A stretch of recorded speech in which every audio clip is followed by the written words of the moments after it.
America का नाम लेते ही आपके ज़हन में पहले भले ही स्टैच्यू ऑफ लिबर्टी या हॉलीवुड आता रहा होगा, लेकिन इन दिनों अगर आप अमेरिका सोचते हैं तो उसके साथ 2 चीज़ें अपने आप एडवांस में सोच लेते हैं। एक ट्रंप, दूसरा टैरिफ।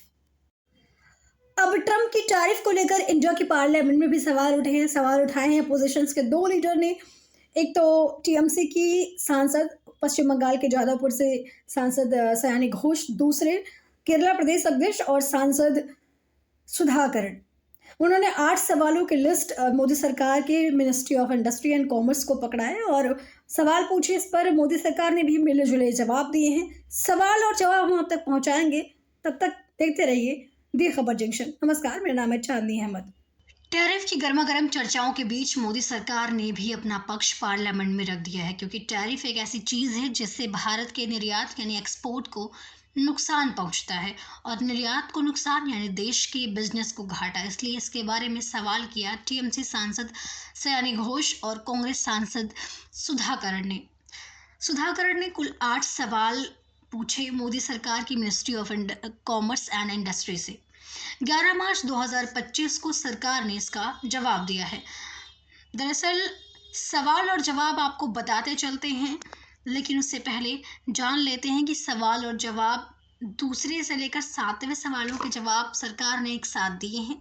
इन सवालों का सार अगर बताएं तो सांसदों ने सरकार से पूछा कि अमेरिका ने फरवरी 2025 में भारत पर जो रेसिप्रोकल टैरिफ लगाए हैं, उन्हें लेकर क्या सरकार ने भारतीय निर्यात यानी एक्सपोर्ट पर पड़ने वाले असर का आकलन किया है।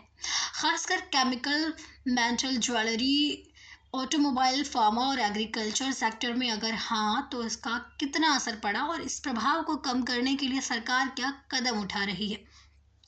प्रभाव को कम करना यानी रेसिप्रोकल टैरिफ के प्रभाव को, क्या सरकार ने इस पर रेसिप्रोकल टैरिफ पर कोई आपत्ति जताई है या अमेरिका से किसी ट्रेड पर डील पर बातचीत की है। ये 6 सवाल थे जिन्हें हम आपको मिला जुलाकर बताएंगे, क्योंकि सरकार ने भी इसका मिला जुला जवाब दिया है।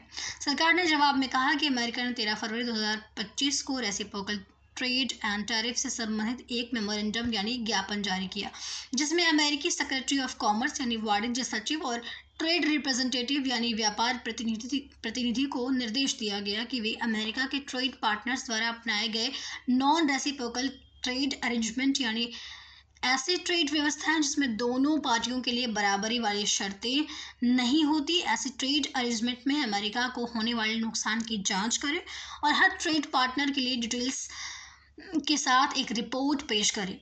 इसके आधार पर अमेरिका इस तरह के ट्रेड पार्टनर्स के खिलाफ ज़रूरी कार्रवाई कर सकता है जो बराबरी का कारोबार नहीं कर रहे हैं। क्या सब वो जानकारी थी जो सरकार ने अमेरिका में हो रही हलचल पर दी, यानी अमेरिका क्या आदेश दे रहा है, क्या एक्शन ले रहा है और क्यों। फिर सरकार ने अपने जवाब में भारत पर होने वाले प्रभाव की भी बात की। सरकार ने कहा, फिलहाल अमेरिका ने भारत पर कोई रेसिप्रोकल टैरिफ यानी बदले में लगाने वाला शुल्क लागू नहीं किया है।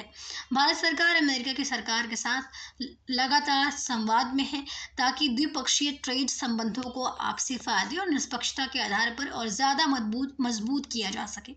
दोनों देशों ने 13 फरवरी 2025 को एक ज्वाइंट स्टेटमेंट जारी किया। इस बयान में दोनों देशों में अपने आर्थिक संबंधों और गहरा करने का कमिटमेंट दोहराया है। केंद्र सरकार ने अपने एक मिशन के बारे में बताया जो अमेरिका के साथ व्यापार को बढ़ाने के लिए शुरू किया गया है। मिनिस्ट्री ने जवाब में कहा कि मिशन 500 नाम की एक महत्वाकांक्षी योजना के तहत दोनों देश 2030 तक अमेरिका इंडिया ट्रेड को 500 अरब अमेरिकी डॉलर तक बढ़ाने का लक्ष्य लेकर चल रहे हैं। ये लक्ष्य ट्रेड संबंधों को अलग अलग सेक्टर्स में गहरा करके हासिल किया जाएगा। दोनों देशों के बीच ऐसे वर्ल्ड ट्रेड एग्रीमेंट यानी द्विपक्षीय व्यापार समझौते पर बातचीत करने का प्लान बना रहे हैं जो म्यूचुअल बेनिफिशियल हो, यानी जो दोनों देशों के लिए फायदेमंद हो। मार्केट तक पहुंच बढ़ाने, टैरिफ और नॉन टैरिफ बाधाओं को कम करने और सप्लाई चेन को मजबूत करने पर ध्यान दिया जाएगा। ये तो हुई जानकारी जो खासतौर पर अमेरिका के साथ होने वाले ट्रेड से जुड़ी ही थी। मगर 7वें सवाल में सांसदों ने मोदी सरकार से अल्टरनेटिव ऑप्शंस के बारे में पूछ लिया। अगर अमेरिका नहीं तो कौन। इस सवाल में मैं आपको बता दूं कि सरकार अमेरिका पर निर्भरता को कम करने के लिए भारत के एक्सपोर्ट मार्केट में विविधता लाने यानी मार्केट को फैलाने और देशों में इसमें जोड़ने पर काम कर रही है। यदि हाँ, तो उसकी डिटेल्स क्या है? सरकार ने इस सवाल का एक लाइन में उत्तर दिया। सरकार ने कहा कि एक ऐसी प्रक्रिया है जो लगातार जारी है और भारतीय एक्सपोर्ट्स अपने एक्सपोर्ट्स प्रोडक्ट्स और एक्सपोर्ट डेस्टिनेशंस यानी जहां एक्सपोर्ट भेजा जा रहा है उसमें विविधता लाने के लिए काम कर रही है। यह सवाल और इसका जवाब इसलिए भी अहम है क्योंकि एक्सपोर्ट मार्केट्स को लेकर भारत की निर्भरता अमेरिका पर काफ़ी ज़्यादा है। सबसे पहले सवाल में सांसदों ने सरकार से टोटल एक्सपोर्ट्स यानी कुल निर्यात का ब्यौरा ही मांगा था, जो भी यूनाइटेड स्टेट्स को किया गया है। इसके जवाब में सरकार ने एक पूरा टेबल बनाकर दिया है जिसमें 31 आइटम्स को इंक्लूड किया गया है। दरअसल अगर इसको शॉर्ट में हम बताएं तो 7,750 करोड़ से ज़्यादा यूएस डॉलर का एक्सपोर्ट इंडिया से अमेरिका जाता है। 12 मार्च के हिसाब से रुपयों में कन्वर्ट करें तो 6,75,000 करोड़ से ज़्यादा का एक्सपोर्ट भारत से अमेरिका जाता है। ये सरकारी आंकड़े हैं जो फाइनेंशियल ईयर 2023-24 के हैं। इसके मुताबिक भारत के कुल निर्यात का 17.74% यानी 17.7% केवल अमेरिका को किया जाता है, जो एक बहुत बड़ा आंकड़ा है। यानी टैरिफ लगने से इंडिया के एक्सपोर्ट को खासा नुकसान पहुंचने की संभावना है। यहाँ टैरिफ की बात इतनी बार आ गई है तो एक बार जान लेते हैं कि टैरिफ होता क्या है। टैरिफ उस तरह के शुल्क या टैक्सेस को कहा जाता है जो इंपोर्ट को डिस्करेज करने के लिए लगाया जाता है। यानी जो देश टैरिफ लगा रहा है वो चाहता है कि किसी अन्य देश से उसके यहाँ सामान या सेवाएं इंपोर्ट ना की जाएं या कम किया जाए, इसलिए वो ऐसे टैक्स लगा देते हैं जो उन सामानों की कीमत को बढ़ा देते हैं। ऐसे में लोग उन सामानों को इंपोर्ट नहीं करना चाहते, तो इसका नेगेटिव असर उस देश पर पड़ता है जो सामान भेज रहा है यानी एक्सपोर्ट कर रहा था, क्योंकि सामने वाला देश अब आपसे सामान खरीदना बंद कर देगा या कम कर देगा क्योंकि कीमतों में बढ़ोतरी हो गई है। इस केस में देखें तो एक्सपोर्ट करने वाला देश भारत है जिससे नुकसान हो सकता है और इंपोर्ट करने वाला देश अमेरिका है जिसने ये सख्त कदम उठाया है। अमेरिका के नए राष्ट्रपति डोनाल्ड ट्रंप ने आते ही टैरिफ को लेकर फैसले लेने शुरू कर दिए थे। जब राष्ट्रपति बनने के बाद पहली बार डोनाल्ड ट्रंप ने अमेरिकी कांग्रेस को संबोधित किया, तब उसमें उन्होंने भारत पर टैरिफ लगाने की घोषणा भी कर डाली।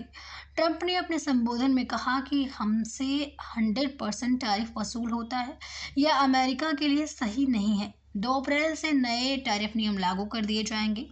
वह हम पर जो भी टैक्स लगाएंगे हम भी उन पर उसी तरह के टैक्स लगा देंगे। अगर वो हमें अपने मार्केट से बाहर रखने के लिए नॉन मॉनेटरी टैरिफ लगाएंगे तो हम भी उन्हें अपने मार्केट से बाहर रखने के लिए कोई टैक्स लगा देंगे।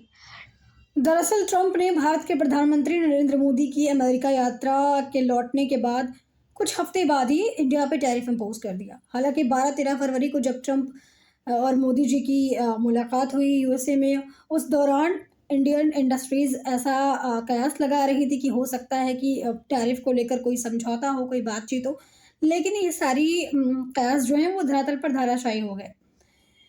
फिलहाल इंडिया पे ट्रंप ने टैरिफ इम्पोज कर दिए हैं। उन्होंने यूएसए की यात्रा के दौरान प्रधानमंत्री नरेंद्र मोदी के सामने ही कहा था कि जो इंडिया यूएसए पे टैरिफ इम्पोज किया है उसको लेकर काफ़ी आलोचना की थी और कहा था कि जितना टैक्स आप हम पे लगा रहे हैं हम भी आप पे उतना ही टैक्स लगाएंगे। फिलहाल देखना काफ़ी दिलचस्प होगा कि क्या टैरिफ का इम्पैक्ट पड़ता है इंडिया की इकोनॉमी पे और इम्पोर्ट एक्सपोर्ट को लेकर क्या प्रभाव पड़ता है।